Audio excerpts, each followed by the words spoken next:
तो हेलो दोस्तों, स्वागत है आप सभी का एक बार फिर से आपके अपने चैनल एडुटेनमेंट पर। आई होप आप सभी लोग स्वस्थ होंगे। दोस्तों, एक नई जॉब अपडेट है आप सभी लोगों के लिए। और काफ़ी दिनों के बाद ऐसी कोई वीडियो इस चैनल पर आ रही है। तो चलिए दोस्तों, वीडियो को स्टार्ट करते हैं। सबसे पहले हम लोग बात करेंगे कि इसका एग्जाम पैटर्न आप लोगों को किस प्रकार से चलने वाला है। तो इसमें आप लोगों के दो स्टेज होंगे। एक तो आप लोगों का स्टेज वन होगा जो कि आप लोगों का एमसीक्यू बेस्ड होगा। दूसरा आप लोगों का मेंस एक तरीके से बोल सकते हैं, जो कि आप लोगों का एक डिस्क्रिप्टिव के अंदर होने वाला है। उसके बाद आप लोगों का एक इंटरव्यू भी होगा। ठीक है।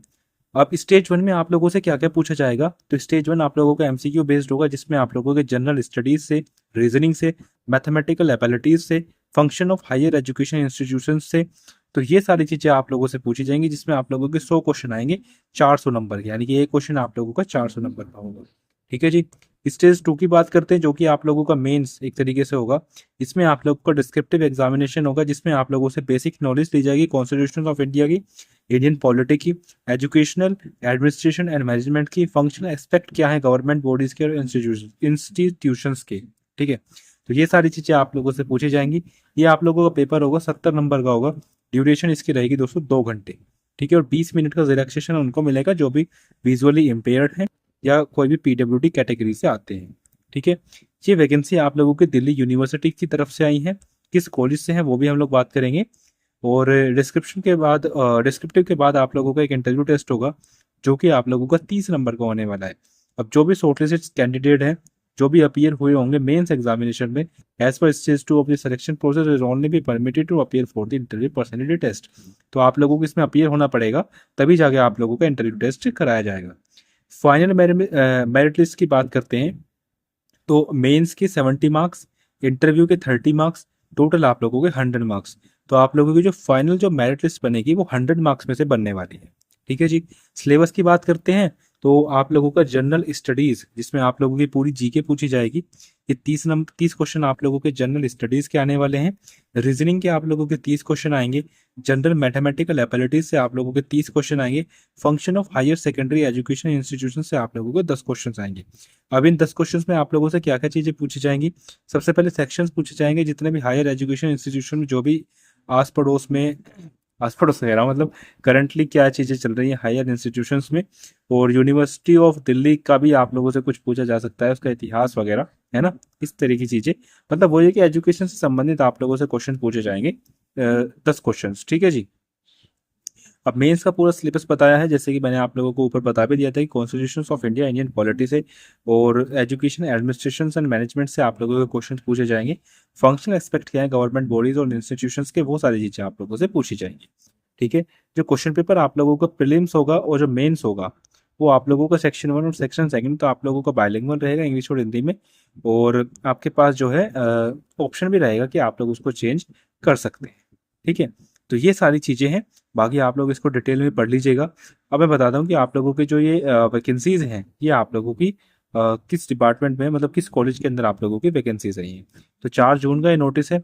ये वैकेंसी आप लोगों की आई है श्री अरबिंदो कॉलेज इवनिंग वाले सेशन में। श्री अरबिंदो कॉलेज इवनिंग, जो कि यूनिवर्सिटी ऑफ दिल्ली के अंदर आता है। तो इसमें आप लोगों की पोस्टिंग भी दिल्ली के अंदर रहेगी और परमानेंट बेसिस पर है। ठीक है। Non teaching vacancy permanent basis पर है। 25 जून तक आप लोग फॉर्म फिलअप कर पाएंगे। इसमें आप लोगों की एडमिनिस्ट्रेटिव ऑफिसर की वैकेंसीज है, एक ही वैकेंसी है। सेक्शन ऑफिसर की एक वैकेंसी है, सॉरी 2 वैकेंसी है। सीनियर पर्सनल असिस्टेंट की आप लोगों की एक वैकेंसी है। सीनियर असिस्टेंट की आप लोगों की एक वैकेंसी है, लेकिन आपके काम किसमें एक ही है, जूनियर असिस्टेंट, जिसकी आप लोगों की टोटल करके एक वैकेंसी है। पे लेवल 2 है। ठीक है। अब बात कर लेते हैं कि आप लोगों को अप्लाई कैसे करना है। तो ये इनकी ऑफिशियल वेबसाइट है, यहाँ से जाकर आप लोग को इसको अप्लाई करना है। बात करते हैं एजुकेशन क्वालिफिकेशन की, तो ये एडमिनिस्ट्रेटिव ऑफिसर, सेक्शन ऑफिसर, इनकी बात मैं नहीं करूंगा। मैं बस उसी की बात करूंगा जिसके बारे में आप लोग जिसका फॉर्म आप लोग फिल कर पाएंगे। तो लाइब्रेरी अटेंडेंट का आप लोग नहीं भर पाएंगे, क्योंकि इसमें सर्टिफिकेट कोर्स चाहिए। ठीक है। बाकी यदि आपके पास इन सबसे संबंधित एलिजिबिलिटी है, तो आप लोग प्लीज चेकआउट कर लीजिएगा। जूनियर असिस्टेंट की बात करते हैं, तो आप लोगों से बैचलर डिग्री मांगी गई है। साथ ही इंग्लिश 35 वर्ड्स पर मिनट और हिंदी टाइपिंग 30 वर्ड्स पर मिनट, यहाँ पर और मेंशन है। ठीक है। प्रोफिशिएंसी होनी चाहिए आप लोगों के पास कंप्यूटर ऑपरेशन की। ठीक है। यहाँ पर किसी भी सर्टिफिकेट का जिक्र यहाँ पर नहीं करा गया है कंप्यूटर के अंदर। तो सिंपल से आप लोगों से एजुकेशन क्वालिफिकेशंस मांगी गई है। तो यदि आप लोग इसको मीटअप करते हैं, तो आप लोग जो है इसको फॉर्म को फिलअप कर सकते हैं। ठीक है। फॉर्म की फीस थोड़ी ज़्यादा है, क्योंकि बस क्या कहें, ऐसी सरकारें चल रही हैं। एप्लीकेशन फ़ीस की बात करते हैं तो आप लोगों की जनरल से आप लोगों की 1000 रुपये फ़ीस है। यदि आप लोग ओबीसी या ईडब्ल्यू से आते तो आप लोगों को 200 रुपये की छूट दी गई है, 800 रुपये। और इन्होंने SC ST PWD वालों को भी नहीं बख्शा, इनसे भी 600 रुपीज़ इन्होंने लिए। ठीक है जी, बस यही था दोस्तों इस वीडियो में। आई होप वीडियो आप लोगों को पसंद आई होगी। एक वैकेंसी है, सबके मन में आएगा कि मतलब हो जाती हैं चीज़ें अंदर, इंटरनल कुछ चीज़ें हो जाती हैं, लेकिन देखो हो भी सकती हैं, नहीं भी हो सकती हैं। ठीक है, लेकिन जो भी है आप लोग, अगर आपका बजट है इतना 800 रुपये 1000 रुपये खर्च करने का, तो आप लोग इसके लिए इस फॉर्म को जो है फिलअप कर सकते हैं। और इसी वजह से मैंने लिखा कि इसमें कंपटीशन कम रहेगा, क्योंकि एक तो एक वैकेंसी है, ऊपर से 1000 रुपये 800 रुपये फीस है, तो कोई इसको भरना पसंद नहीं करेगा। ठीक है, लेकिन यदि आप लोगों को बजट है तो आप लोग इसको भर सकते हैं। देखो मैं करता हूँ सीधी बात, बजट है तो भरो, नहीं है तो मत भरो। ठीक है जी, तो चलिए दोस्तों फिलहाल के लिए इतना ही, धन्यवाद।